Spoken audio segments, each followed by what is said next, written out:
जय मनोकामना मैया।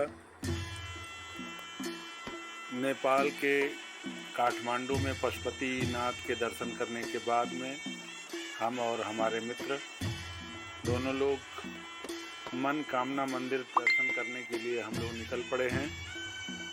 मनकामना मंदिर जैसा कि आप जानते हैं कि ये गोरखा ज़िले में पड़ता है और जब आप यहाँ पर आएंगे तो आपको यहाँ आने के लिए दो तरह से रास्ते हैं। एक तो मुगलिंग से लगभग 10 किलोमीटर दूरी पर सड़क से जाएंगे, वहाँ से आप रोपवे के माध्यम से लगभग 3 किलोमीटर पहाड़ों पर रोपवे के माध्यम से जा सकते हैं। और या फिर आप सड़क मार्ग से जाना चाहें तो सड़क मार्ग से जाने में आपको फिर घूम करके पोखरा वाली रोड से गोरखा होते हुए फिर इस मंदिर तक पहुंचना होगा। काफ़ी पुराना मंदिर है और माता रानी की बड़ी भव्यता के साथ यहाँ पर दर्शन होते हैं।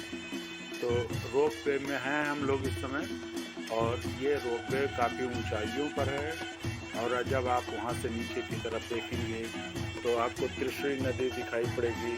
इसके अलावा जितना ऊंची पहाड़ियों पर आपका ये रोपवे के माध्यम से आप चढ़ते जाएंगे तो आपको नीचे काफ़ी पेड़ आपको मिलेंगे, जिनमें देवदार के पेड़ भी बहुत बड़े पर्याप्त मात्रा में आपको दिखाई पड़ेंगे।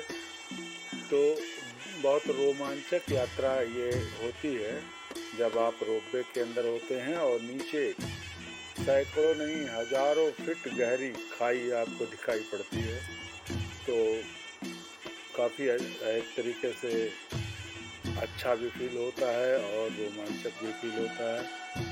तो फिलहाल हम लोग पहले पहाड़ के करीब पहुंच चुके हैं और इसको पार करते हुए फिर ये दूसरे पहाड़ से निकलते हुए माता रानी के दरबार तक आ चुके हैं। ये वहाँ का मनकामना मंदिर के आसपास का परिसर है जहाँ पर प्रसाद मिलता है। ये मुख्य मंदिर है। ये मंदिर 7 दिन खुला रहता है। मंदिर में बहुत से लोग अपनी इच्छाओं की पूर्ति के लिए इसके बकरी का या मुर्गी का इसका बलि भी देते हैं और आमतौर पर यहाँ पर प्रसाद चढ़ाया जाता है।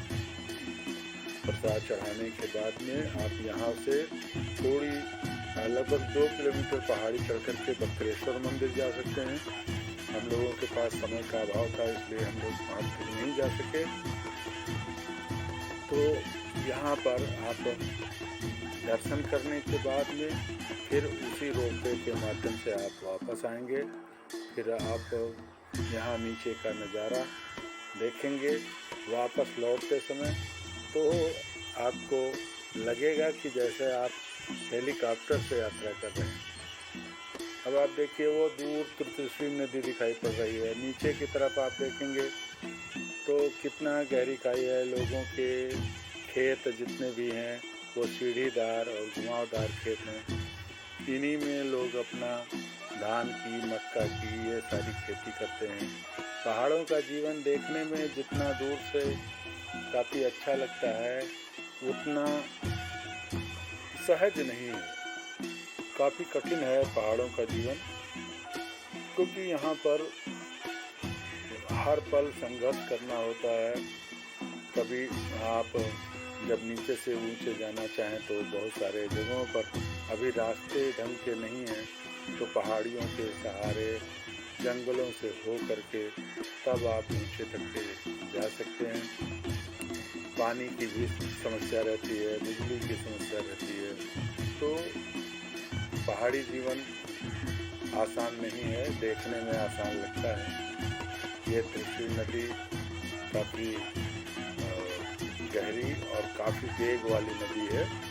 इस नदी से के किनारे किनारे काठमांडू से बाहर निकलने के बाद जब आप चलेंगे तो इसी नदी के किनारे किनारे आप आ करके नारायणगढ़ के पास में, चितवन के पास में ये नदी छूटती है और इसके बाद दूसरे और नदियों का मिलना शुरू हो जाता है। तो ये थी इतिहास।